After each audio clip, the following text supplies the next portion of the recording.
দর্শক আসসালামু আলাইকুম। গাড়ি বিক্রি করার পরে কিন্তু তেলও ভরে দেওয়া লাগতেছে। হ্যাঁ, তো আমরা বিক্রি করে দিলাম একটা ডিসকভার 125 বাইক। ভাই হচ্ছে প্রবাসী ভাই। ভাই আসসালামু আলাইকুম। ওয়ালাইকুম আসসালাম। ভাই জন্য কোন দেশে থাকেন? আমি বাহারানে থাকি। আচ্ছা, খুশি আছেন তো? আছি আলহামদুলিল্লাহ। আচ্ছা, শামীম ভাইয়ের কাছ থেকে বাইক কিনতে পারে মানুষ?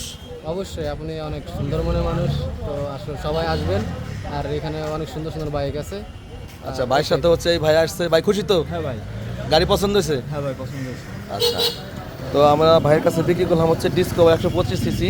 শোরুম পেপারস অবস্থায় আছে। বাংলাদেশের যে কোনো জেলা থেকে আমাদের কাছ থেকে এসে বাইকগুলো আপনারা নিতে পারবেন। আর ভাইয়ের সাথে কিন্তু এই আলেম সাহেব আসছে। তো যাদের আসলে আপনার ভাইসতে হয় না কি, ভাইসতে খুশি তো? আচ্ছা, তো যাদের আসলে এই ধরনের বাইক লাগবে অবশ্যই আমাদের শোরুমে আসতে পারেন। আর আরেকটা গাড়ি আমাদের এখানে মেমো হচ্ছে। ভাই আপনার নাম কি যেন?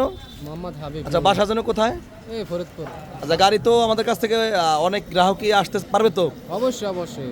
আচ্ছা। এখানে অনেক প্রচুর পরিমাণে গাড়ি আছে, সবাই আসবেন এখানে। খুশি তো না? হ্যাঁ সবাই। আচ্ছা, দেখেন আবার তেলও ভরে দিচ্ছি, তেল তো ভরে দিতেছি। হ্যাঁ হ্যাঁ। আচ্ছা আচ্ছা, তো ভালো থাকবেন। আসসালামু আলাইকুম।